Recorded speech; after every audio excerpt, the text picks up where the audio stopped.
السلام عليكم ورحمة الله وبركاته. عساكم بخير طيبين.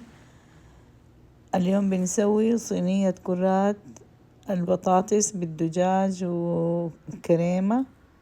فنبدأ ونقول بسم الله.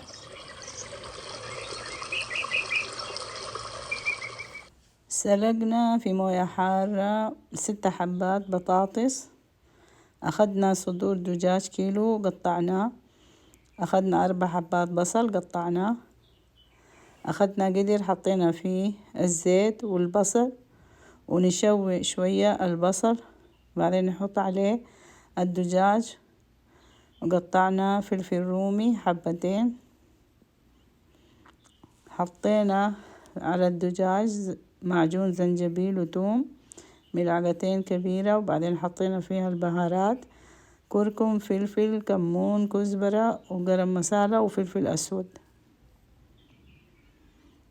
ونطبخهم كده 10 دقايق.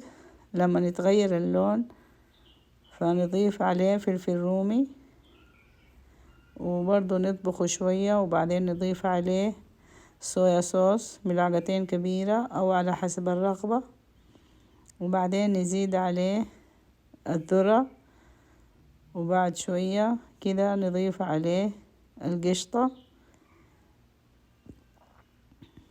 أخذنا علبة ذرة وعلبة من قشطة، وبس 5 دقايق نخلطهم، وبعدين نكبهم أو نقلبهم على صينية التقديم اللي تخش الفرن.